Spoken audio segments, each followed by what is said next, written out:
منم با چهره پف کرده و خسته توی محله هونگده که یکی از محبوب ترین محله هاست بین جوونا. امروز من و شیوا بعد مدت ها اومدیم هونگده یه گشتی بزنیم و چند تا جا رو بهتون معرفی کنیم. از اولیویانگ شروع میکنم، یکی از پرطرفدارترین مغازه لوازم آرایشی، بهداشتی و سلامت بین مردم کره جنوبی. مستقیم میرم سراغ محصول نیوکان که یکی از پرفروش‌ترین محصولات اولیویانگ و محبوبیت خاصی بین کره‌ای‌ها و آیدلا داره.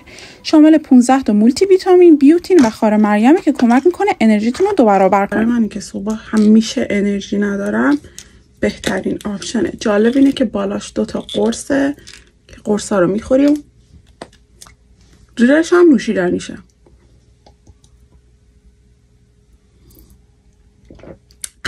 مقصد دوممون دارخونه هونیکه که دقیقاً روبروی اولیویانگ توی هونگده است. این فقط یه دارخونه معمولی نیست، اینجا پر از محصولات خفن مراقبت پوستیه، از جوش و جای زخم گرفته تا روشن کننده و ضد پیری. از اونجایی که من اخیراً وارد دهه 30 سالگی شدم، تصمیم گرفتم که از حالا از بحران پیری جلوگیری کنم. برای همین یه کرم ضد چروک گرفتم. دیگه وقتشه که یکم به شکممون برسیم. برای همین امروز میریم سراغ بیگل‌لند که فقط 3 دقیقه پیاده از ایستگاه مترو هونگده فاصله داره و به ساندویچ و بیگل‌های خوشمزه‌اش معروفه. بو عطرش آدمو دیوونه میکنه. حتی توستر هم داره که اگه خواستید میتونین بیگلاتون رو دوباره گرم کنید. تازه دکوراسیون خوشگل و وینتیجی داره که جون میده برای عکس گرفتن و گذروندن وقت با دوستان.